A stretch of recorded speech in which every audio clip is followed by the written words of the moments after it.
Hey, what it do, y'all? It's your boy E2 Blue coming back at you again, and it is Hangover Monday. Um, uh, Cowboys just woo boy. Um, dropped yet another game. That's three in a row right there. Back to 500. We've seen this before. Remember those 8-8 seasons? They weren't that far away. Um, you see these bumps on my forehead? Like, this is all the stress I'm getting right now. I'm in my 30s. I shouldn't be getting these anymore. This is the stress that the Cowboys are giving me right now. But you know, it is what it is. It is what it is. I'll take a couple of those for the Cowboys. It is. I'm a diehard fan. I'm a eat, sleep, breathe, whatever. I'm a be there regardless. Win, lose, draw. Cowboys to the day I die. But I just want to talk a little bit about the game a little bit now that things have smoothed over a little bit. You know, we got that 24-hour, 48-hour rule. After that, it's on to the next week. As you guys know, we have the Eagles next week. And Doug Peterson, their coach, is already talking mess. Basically guaranteeing them a victory. At this point, I can't even blame these guys for being confident because Cowboys ain't showed they could beat nobody right now. Now, the 3 games that we did win, you realize that these slow starts are the problem. We've been slow starting in every game this season. Even the 3 games that we won, there were slow starts. It's just that in those games we were able to win because, you know, the opponent wasn't as good. Now, you go into a game against a winless team like the Jets. Now, they got talent on their team, but they had already had confidence because they were getting their quarterback back, Sam Darnold. You remember Sam Darnold? I think he was picked in the 3rd round a couple of years ago. Picked 3rd in the 1st round, I believe so. But he was a high 1st round pick. But at the end of the day, he was a 1st round pick for a reason. And I told you guys in the video before, it's any given Sunday. You don't go in any team, in any game, underestimate any team. The problem with this team, and under the leadership of Jason Garrett, for years, we have seen this team play up to the level of their opponent and play down to the level of opponent. Very few times have I seen them just blow out a team. I mean, we did it this year against the Dolphins or whatever, but it is what it is. It's the Dolphins. They gave up anyway. When they play against team, they don't know how to close it out. And we were talking about this at Lucky's. I was talking about this with DMV. Shout out to DMV. The simple fact that when you have a team on their heels, you got to keep your foot on the gas. They have a tendency to back off and be like, oh, well, we're up by a score or 2, we're good. But in this situation, we don't do a damn thing. We don't bust a grape in the first half.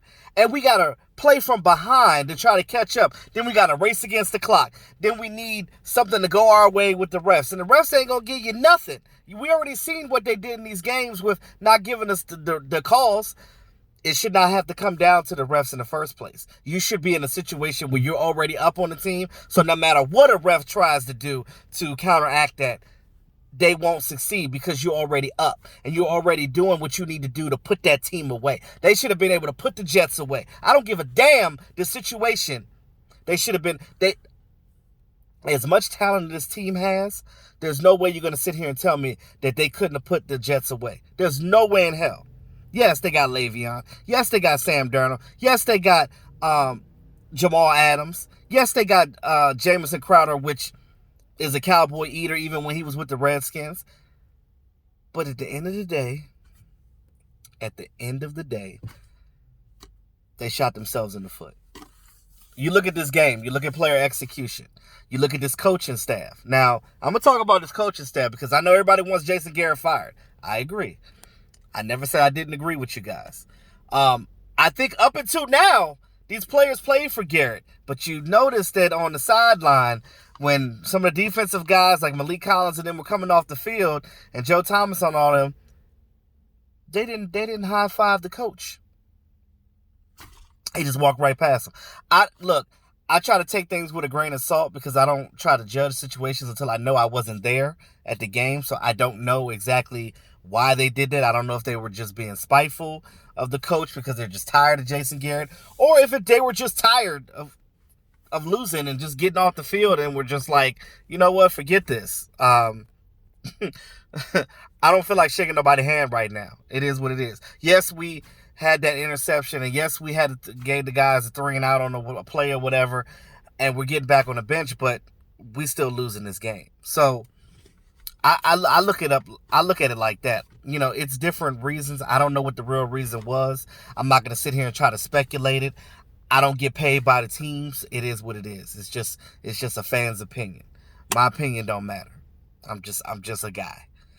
As vloggers, as YouTubers for the Dallas Cowboys, we ain't always right,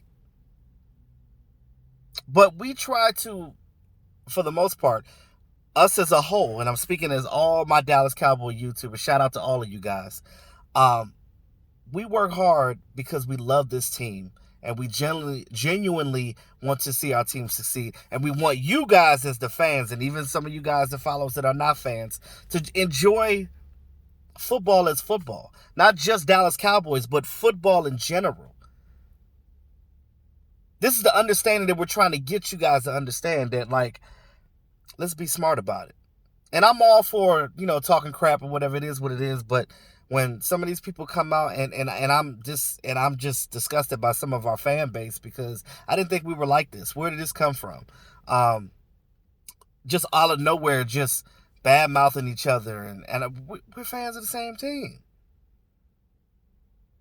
Now, I understand you trolls coming in here that don't like the Dallas Cowboys. Y'all want to see us fail. That's fine. That's fine. Have your laugh. Have your laugh. Because you know what's funny? Every team loses. Every team has a bad week. It ain't just the Cowboys. I don't hear people talking about the other teams like they do the Dallas Cowboys. But guess what? That's how you know that it's America's team.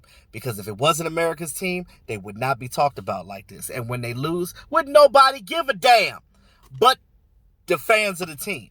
But you trolls out there want to do this, because if the Cowboys wasn't anything to talk about, you wouldn't talk about them. I don't hear nobody chastising Baker for failing or anything like that. I don't hear that. But y'all give Dak Prescott the blues. Dak Prescott wasn't at fault in this game. And I'll debate anybody on that. Because the facts are the facts. Were you watching the same game? Are you blind in one eye and can't see out the other? Dak Prescott is a man. That's a grown-ass man out there. He took them hits like a man and still got the hell up and tried to win it for his team, regardless of what happened. Now, say what you want. I'm still down for Kellen Moore. Philip Ellis, I'm still down for Kellen Moore. You damn right I am. Because look, I said this many times before. Kellen Moore is new at this play calling thing. And yes, he's going to have some bumps and bruises, but he's going to have to learn. Now, I believe that Jason Garrett, even though Kellen Moore is the play caller, Jason Garrett still runs this team. Everything goes through Jason Garrett. Don't think that Jason Garrett is not approving this crap. He knows what's happening. Even Tony Romo said it himself when he was in the booth. This has Jason Garrett written all over it. So for 10 years, for a whole damn decade, dealing with Jason Garrett. This is what we dealing with. Even before 2010, when Tony Romo was like taking over the reins in 07, when in 07, the year that Tony Romo took over the team, you look at what he was doing, and he even said it himself. It's reminiscent to my 07 year. We got the same playbook, doing the same things. Kellen Moore is trying to switch things up. This is what I need you guys to understand. Kellen Moore is trying to do the best that he can do. But again, until Jason Garrett leaves this team and not be the coach, I don't think that Kellen Moore is going to have full range to do what he really wants to do. You understand that? So, we at some point going to have a better coach in here to do some things. I heard some of you guys talk about bringing Lincoln Riley in here. I don't know much about Lincoln Riley because I don't watch it. I know he's an Oklahoma coach, but I don't watch enough college football to know much about, what he's done and this and that. So I can't neither agree nor disagree with you on that one, but I'll just take your word for it because I trust you guys. You are my Cowboy fans. I love y'all. But in the grand scheme of things, you look at what we have right now with Jason Garrett, and is it time to go? Is it time for Jason Garrett to not be the coach of this team anymore? We heard Jerry Jones talk on 105.3 The Fan, and what did he say? I'm thinking about next week. I haven't really put much thought into it. When you look at what he said in that interview, when you listen to what he said in that interview, if you kind of take away from it a little bit, it almost sounds like, if you lose this game against the Eagles, you're gone. You're gone. You are gone. That's what I get from it. I don't know. Maybe I'm just speculating, whatever. I'm just a dumb YouTuber. I don't know. I'm just speculating. It could be anything at this point. But I will say that to me that's what it sounds like. But you better not lose to the Eagles, because now you're gonna be in the hole. You're gonna be 3-4, and you don't want to be 3-4 because you still got the Patriots coming up. You still got that Bears defense coming up. You still got the Bills defense. You know what? In the offseason, when I looked at the schedule, I was like, "Oh, the Bills, that's gonna be a pushover game." Not so much anymore, huh? Not so much anymore. So I don't know. Who knows? They better get it together. Now I know we got to bye a week after the Eagles game. Get some of those injuries knocked out. Get some guys back on the field, but they're saying that Amari Cooper is a chance that he might not be able to play for this Eagles game on Sunday night. That's going to be devastating as well, because you've seen that nobody else really stepped up. As much as we love Michael Gallup and all the things that he's doing, he's still not a number one yet. He's only a sophomore in this league, and he's still learning himself. And he didn't help himself yesterday in that game. And you look at how he played, he was dropping some passes too, and I think it was one or two of them that was over his head that Dak kind of threw a little bit too high. But, it's desperation. Guys trying to make plays out there. Especially, that's what happens when you're down. You make a lot of mistakes. When you are down and you're trying to get back up, it takes a while to, you make those mistakes because of that situation. But I know a lot of you guys were in the comments on my last video saying that Jason Garrett got to go. And I think it's about that time that Jason Garrett needs to go. The question is when. In my mind, I'm thinking that they're not going to get rid of him to the end of the season. I've heard some people say that if we win this Eagles game, what does that mean? I will never bet against my team to say I want my team to lose just so Jason Garrett can be gone. I can wait to the end of the season. Well, can I? I don't know. The thing that frustrates me the most as a fan of this team and as a Cowboys YouTuber is the fact that we waste so much damn talent from the likes of Tony Romo, Ware, Martellus Bennett, Jason Witten, even though he's still here, because he had to come back. Just the guys that we had on defense, like I liked Marcus Spears when he was here, and Anthony Hitchens and Anthony Spencer and all those guys like that. Like, we've had talent over the years to do some things, but we just wasted it. We wasted it. Goddamn, DeMarcus Ware had to go to the Broncos to get a ring. He had to go to another team to get a Super Bowl win. Well, and that's what it is. And I understand the fan base is sick and tired of being sick and tired, because 20 some odd years and we ain't made it to the damn Super Bowl. We ain't made it to the Super Bowl since 95.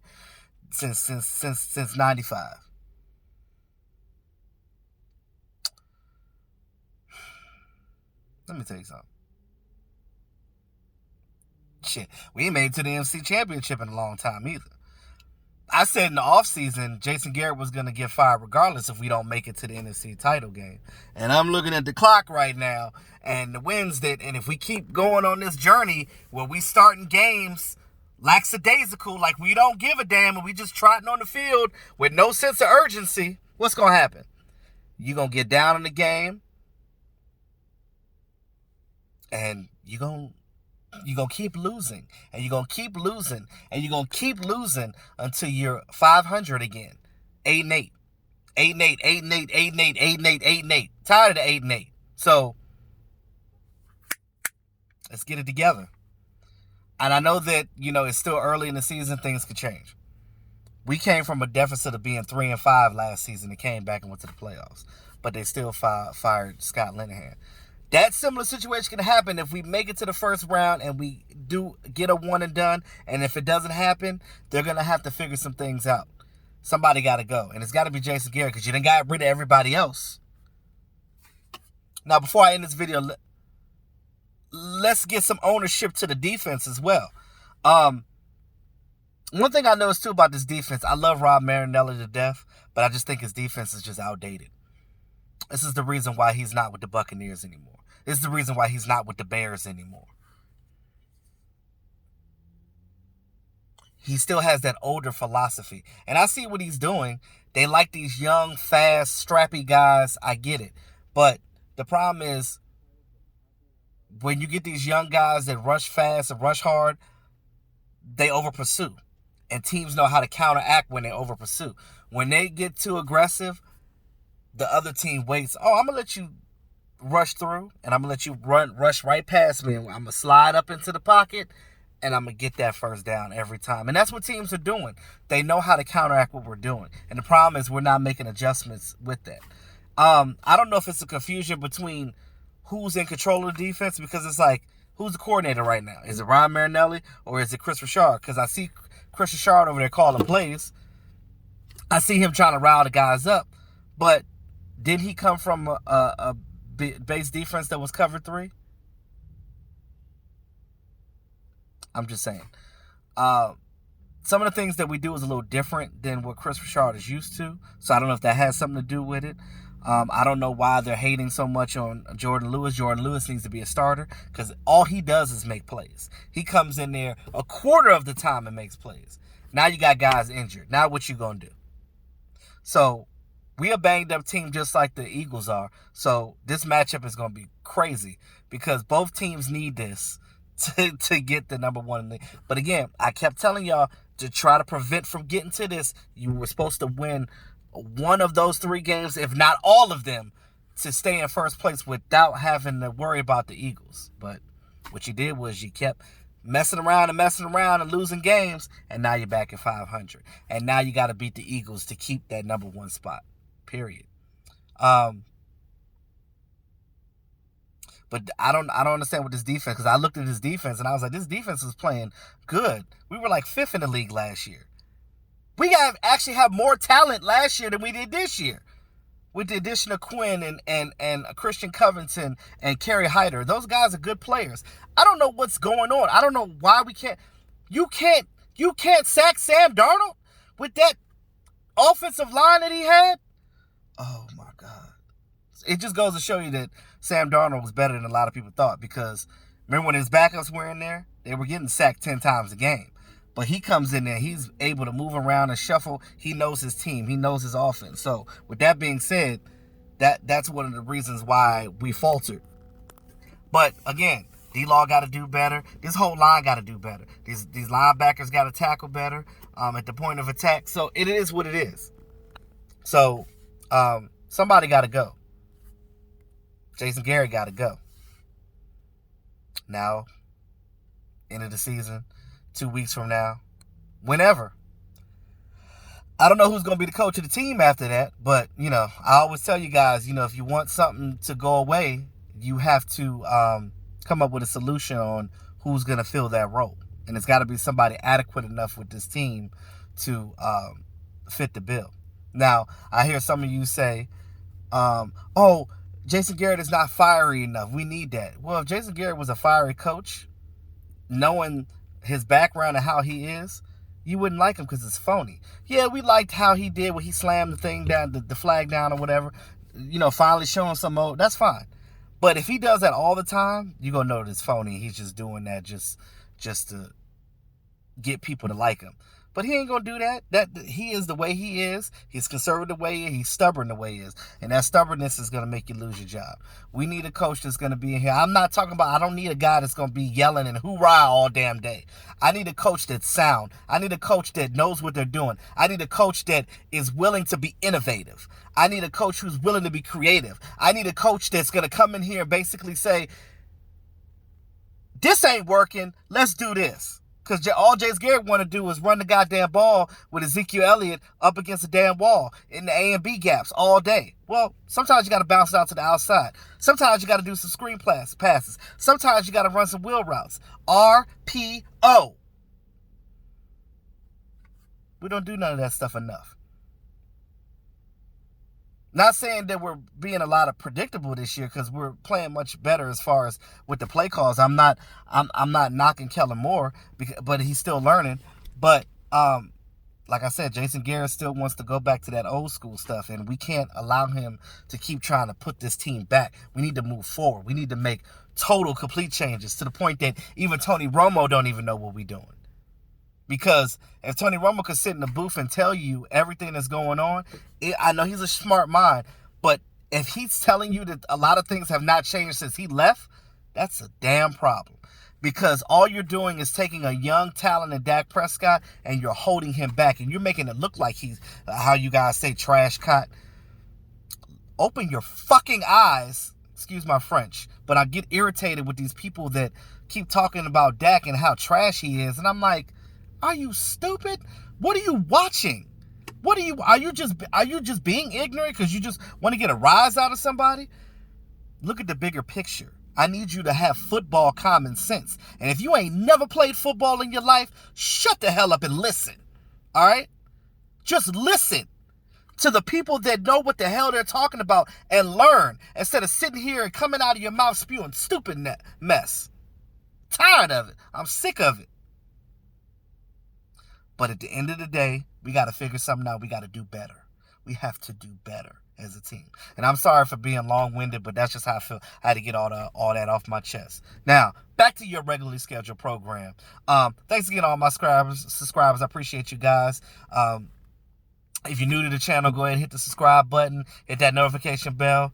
Get your boys' content. I'm working on another video that I'm going to do that's going to be a little different. Just try to get the funk of this loss off and try to think a little bit more positive because we need some positivity right now. So with that being said, y'all, it's your boy E2 Blue, always keeping it real. Talk to y'all soon.